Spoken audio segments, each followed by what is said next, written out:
Download this code from codegive.com, link in the description below. Understanding and detecting retained cycles in Swift, with instruments.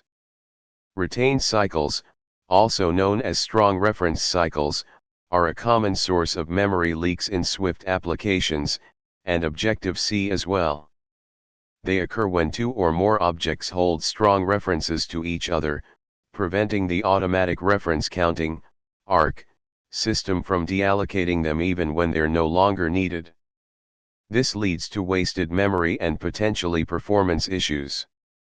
This tutorial will provide a comprehensive explanation of retained cycles, how they form, and, most importantly, how to detect them using Xcode's Instruments Profiling tool, complete with code examples. 1. What is a retained cycle? In Swift, ARC manages the memory of objects. When an object has no strong references pointing to it, ARC automatically deallocates the object, freeing up the memory it occupies. A strong reference increases the reference count of an object. When the reference count drops to 0, the object is deallocated. A retained cycle occurs when two or more objects hold strong references to each other directly or indirectly.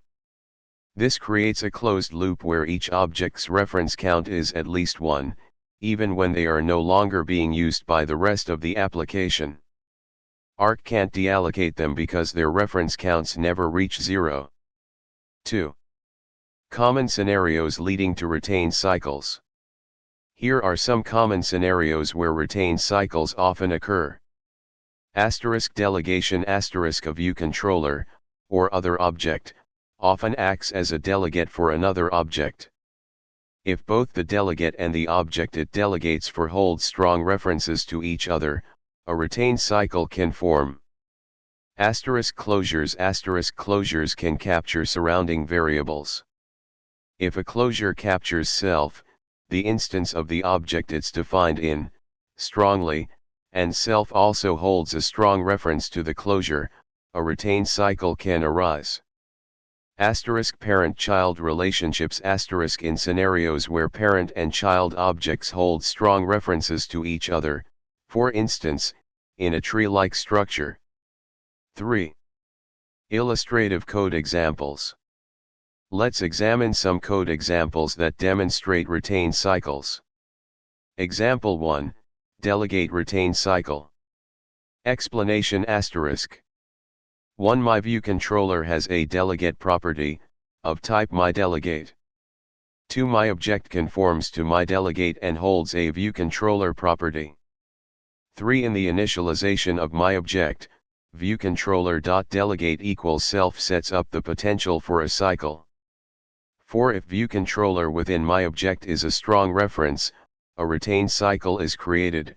My viewController retains my object through its delegate, and my object retains my viewController through its viewController property. 5. By declaring viewController in my object as weak var viewController, my viewController, we break the cycle.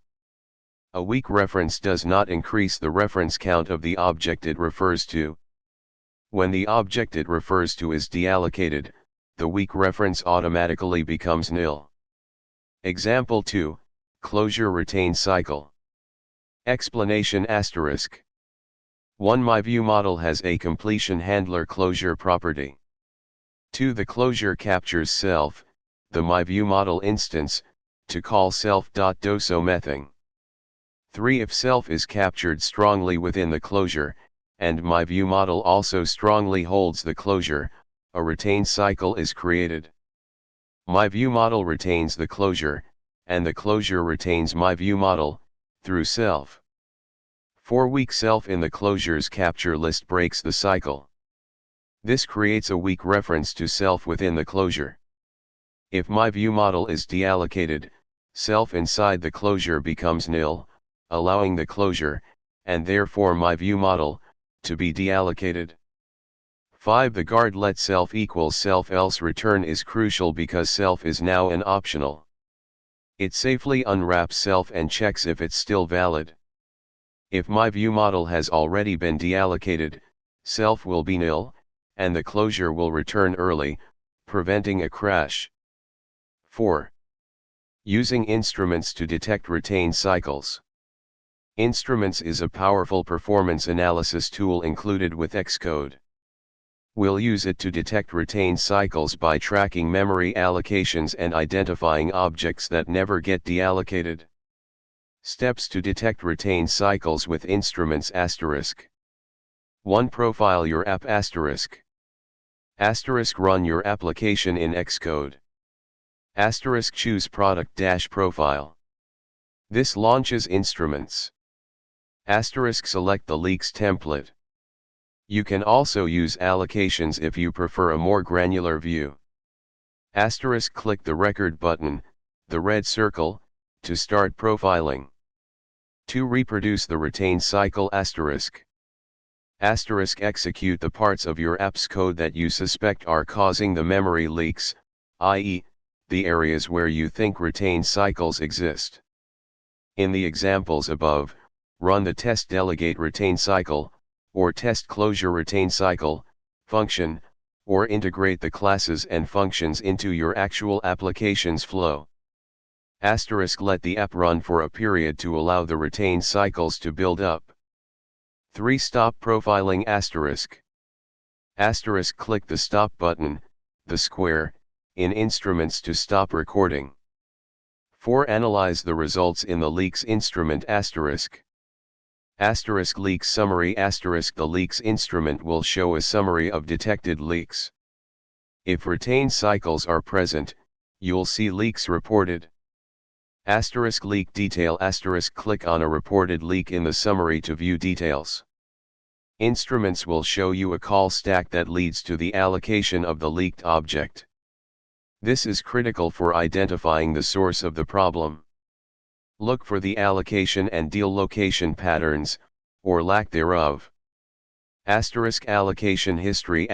In the detail view, you can often see the allocation history of the leaked object. This helps you understand the sequence of events that led to the leak and identify the relationships between objects involved in the retained cycle. Right-click on the leaked block and select Show Related Memory and Show Object History. 5. Analyze the results in the allocations instrument *. Persistent objects *. Look for objects that are allocated but never deallocated, and whose number keeps increasing as your application runs. This is a telltale sign of a retained cycle. Object graph *. The allocations instrument provides a graphical view of object relationships. Select a potentially leaked object, and then click on the call tree display setting in the bottom panel. Select Separate by Thread and invert call tree. This can help you trace back through references to identify the cycle. You may need to filter the call tree to only show your app's code for clarity. Generations *. The allocations instrument supports the concept of generations.